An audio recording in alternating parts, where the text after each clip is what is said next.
नमस्कार, मैं हूं अभय कुमार। आप देख रहे हैं अपना खास कार्यक्रम बिहार समाचार।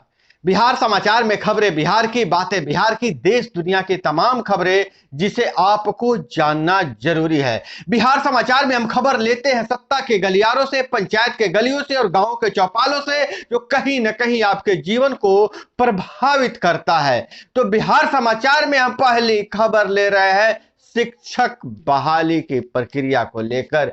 बीपीएससी द्वारा बिहार में शिक्षक बहाली की प्रक्रिया को लेकर एक बहुत बड़ा अपडेट सामने आया है और यह बड़ा अपडेट यह है कि जल्द ही जारी हो जाएगी आरक्षण का रोस्टर। आरक्षण का किस जिले वाइज आरक्षण की स्थिति को लागू कर दिया जाएगा और वहीं परीक्षा का पैटर्न क्या होगा, इस सप्ताह बीपीएससी से डिस्कस करके लागू उसको सार्वजनिक किया जाएगा और कौन से किस पैटर्न परीक्षा लिया जाएगा, सिलेबस क्या होगा, इस पर जल्द ही घोषणा होने वाली है। मुख्य सचिव ने बताया है कि बिहार में जो भी अब शिक्षक नियोजन की प्रक्रिया होगी, शिक्षक की बहाली की प्रक्रिया होगी, बीपीएससी द्वारा परीक्षा पास करने के बाद ही उन्हें शिक्षक के रूप में बहाली लिया जाएगा, जिसके लिए सिलेबस क्या होगा इस पर विचार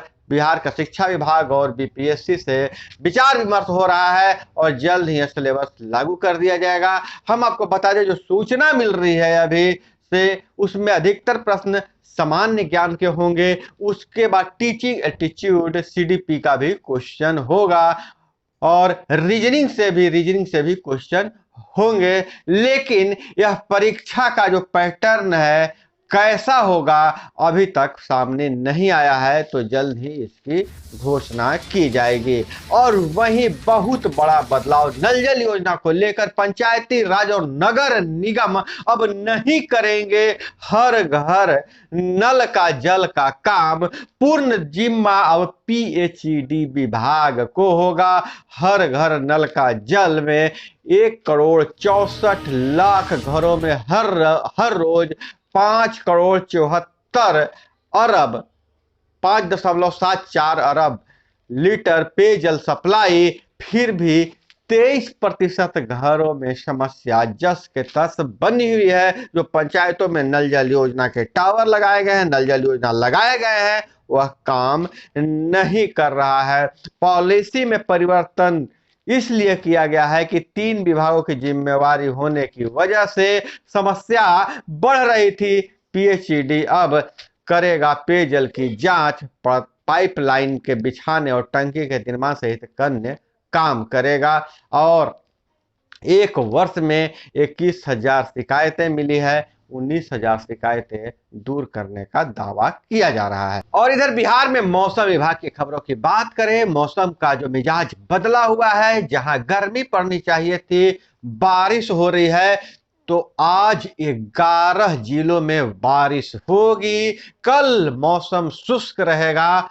5 को 4 डिग्री बढ़ेगा पारा। 6 मई को दक्षिण पूर्व बंगाल की खाड़ी में एक चक्रवाती हवाओं का क्षेत्र बनने की संभावना है। इससे बिहार में मध्यम दर्जे की बारिश होगी। 6 मई को बंगाल की खाड़ी में 2023 का पहला तूफान आएगा। बिहार व झारखंड में बारिश, तो राजस्थान में आंधी चलेगी। तो बहुत बड़ा अपडेट है मौसम विभाग को लेकर। हम आपको बता दें कि बिहार में रबी की फसल जो है अभी खलिहानों में पड़ा हुआ है और जब उसे काटने दौने की बारी आती है तो बारिश हो जा रहा है, जिसके कारण उसमें नमी आ जा रहा है। जिस नमी के कारण उन फसलों को घर तक नहीं पहुंचाया जा रहा है।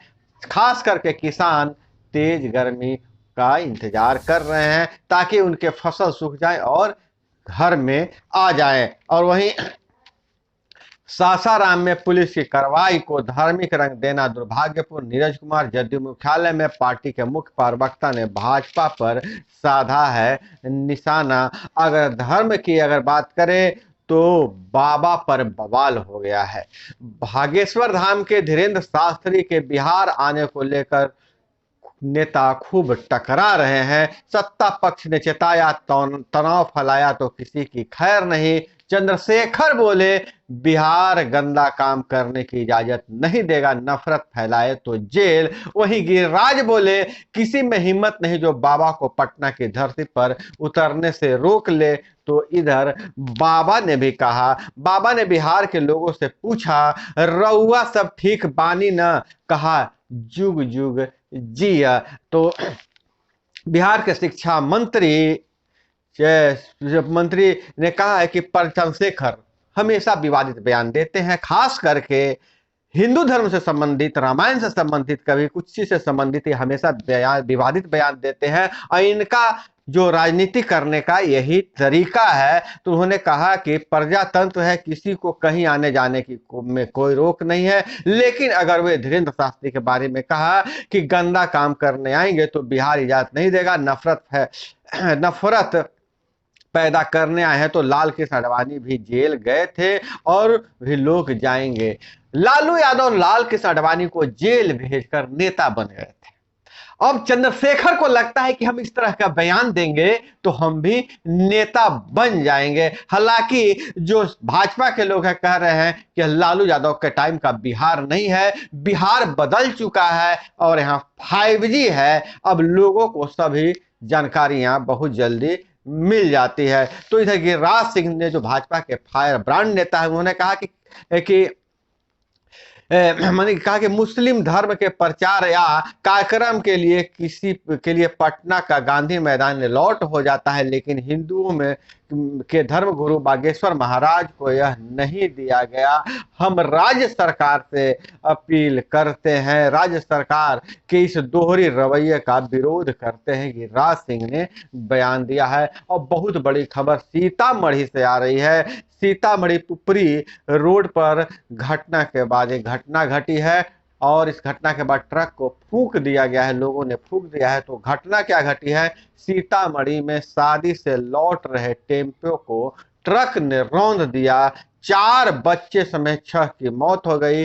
पुलिस जब विलंब से पहुंची तो लोग आक्रोशित हो गए और एक ट्रक को फूंक दिया और जो टेम्पो में सवार लोग थे से जख्मी लोग, वह बताया कि शादी की चर्चा में लीन थे सभी, अचानक सामने से ट्रक ने टक्कर मार दिया और सड़क पर सभी जा गिरे और 4 बच्चों समेत 6 लोगों की मौत हो गई है। बहुत दुखद घटना है। और बहुत खबर आ रही है रूस से। रूस का दावा है कि यूक्रेन ने पुतिन की हत्या की साजिश रची है। रूस के राष्ट्रपति भवन पर ड्रोन हमले की कोशिश, यूक्रेन ने कहा हमारा हाथ नहीं है। हम आपको बता दें कि रूस के राष्ट्रपति भवन को निशाना साधते हुए दो ड्रोन आए थे, लेकिन रडार ने उन्हें ट्रैक कर लिया, उन्हें हवा में ही नष्ट कर दिया, कोई जान माल की क्षति नहीं हुई है। और बहुत बड़ी खबर आ रही है कि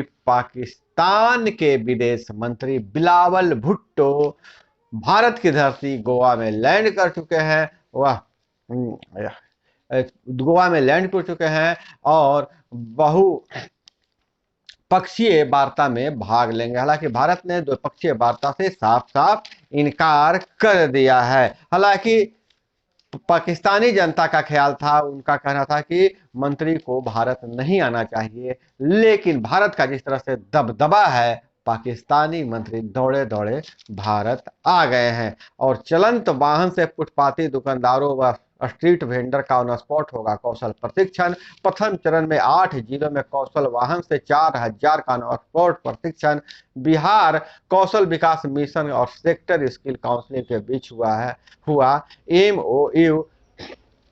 स्ट्रीट वेंडर का क्षमतावर्धन किया जाएगा। और वहीं पटना एयरपोर्ट पर हंगामा हुआ है, कैंसिल टिकट की रकम पाने की हो रही है दिक्कत। गो फर्स्ट एयरवेज जो है से दिवालिया हो गया है। पटना में 15 तक बुकिंग बंद। यात्री भाड़े के 1.5 करोड़ रुपये लौटाने होंगे, इस कंपनी को लौटाने होंगे। और वहीं साले की शादी में कर रहा था फायरिंग, बैरल में फंसी गोली, निकालने में खुद को लगी गोली। राघोपुर के सुराम गांव की घटना, बारात निकलने के दौरान हर्ष फायरिंग में यह घटना घटी है। अब बहुत बड़ी खबर आ रही है खगड़िया से। सीओ ऑफिस में तैनात 3 जवानों की राइफल व 90 कारतूस की चोरी हो गई है। घटना के वक्त सो रहे थे जवान। सीसीटीवी में की दिशा सीसीटीवी की दिशा भी बदल दिया गया है। यह घटना है सीतामढ़ी जिले के अलौली थाना क्षेत्र के अंचल कार्यालय में तैनात 3 होम गार्ड के जवानों का राइफल गायब हो गया और 90 कारतूस की चोरी हो गई है। वहीं पटना यूनिवर्सिटी में सत्र नियमित करने की पहल। मई में फाइनल सेमेस्टर की पढ़ाई, जून में होगा एग्जाम। स्नातक वोकेशनल कोर्स में 6 महीने का सेमेस्टर 1 महीने में करना होगा पूरा। और वहीं नीट यूटी परीक्षा 7 मई को दोपहर 2 बजे से शाम 5 बजे तक। परीक्षा में अंगूठी, बाली और बड़े बटन वाले कपड़े पहनकर आने पर रोक लगा दिया गया है। और इधर रासायनिक खाद और कीटनाशी के जहर से खेतों को बचाने के लिए किसान घर में बने जीवामृत बीजामृत जैविक चटनी बना रहे हैं। राज्य के 163 एकड़ खेत में किसान रासायनिक खाद और कीटनाशी के बदले डाल रहे हैं जीवामृत। तो यह बिहार में बहुत बड़ा बदलाव नजर आ रहा है, खासकर कृषि के क्षेत्र में। और इधर अगर बात करें खबरों को समेटते हुए, तो असम में लगे विवादित सीमा क्षेत्र में तेल गैस खनन का नागालैंड में विरोध किया गया है। असम अरकान में 6000 लाख टन तेल भंडार सर्वे की योजना। और कर्नाटक में बड़े दलों के लिए सिरदर्द बनी छोटी पार्टियां, वोट कटने का डर है। और वहीं कर्नाटक में बजरंग बली पर सियासत तेज हो गया है। बटन दबाओ तो जय बजरंग बली बोलकर कांग्रेस को सजा देना है, मोदी का बयान है। तो दोस्तों, यह थी वो तमाम खबरें जिसे आपको जानना जरूरी था। इसी तरह से खबरों के लिए जुड़े रहिए हमारे साथ। चैनल पे नए हैं तो चैनल को सब्सक्राइब कर लीजिए। वीडियो पसंद आए तो लाइक जरूर कीजिएगा। मिलते हैं अगले वीडियो में। जय हिंद, वंदे मातरम।